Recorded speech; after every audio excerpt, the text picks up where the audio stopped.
But let's go ahead and go on and talk about the offensive line. We've had some good news and bad news. Let's talk about the bad news first with the offensive line. It sounds like Branson Hickman and Jake Taylor have both had some bumps and bruises. That's the way that they've been explained to us, and so it's not like we have to worry or anything. That's the way that Brent Venables is making it sound. That's the way that the coaching staff has made it sound, is that it's nothing to worry about, but we do have some bumps and bruises specifically on that offensive line with Branson Hickman and Jake Taylor.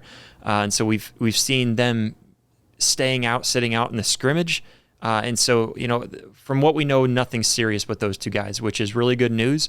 It's bad news to know that they have bumps and bruises this close to season, but they're sitting out more for precautionary, I guess, really just to be cautious about their health, making sure that they don't get injured even further than they are right now. So just trying to keep them healthy.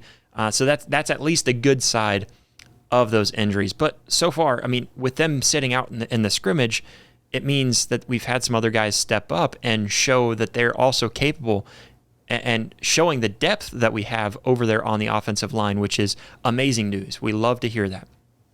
Really, so far, Jacob Sexton and Febechi Nwewu are looking like starters for sure on the offensive line.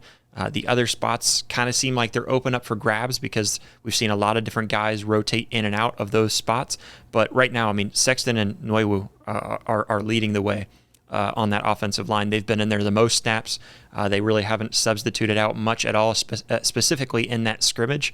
And so we love to see guys locking in their positions. And Jacob Sexton, I mean, we know what this guy's capable of. And so we love to see him getting his opportunity in there.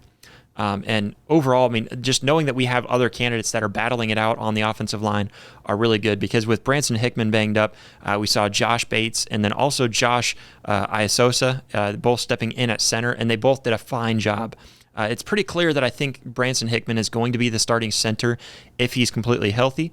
And I think he's going to be the one starting, but it's nice knowing that we have a couple of other guys that have had some playtime with the ones in fall scrimmage, going to have a little bit of experience there with the team, a little bit of chemistry, specifically with your young quarterback coming in as a redshirt freshman, his first year as a full-time starter. So you really want to see that. You really want to see that chemistry with 2-3 centers is amazing.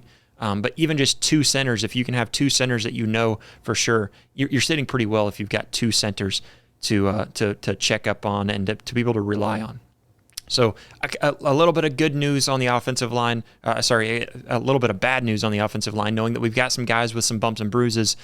But overall, it doesn't sound like anything too serious, and we're extremely happy with what we're seeing from the offensive line so far. I haven't heard a single bad thing about this offensive line, which maybe they're keeping that close to their chest. Maybe they're kind of keeping that inside the front pocket there and not letting anybody see.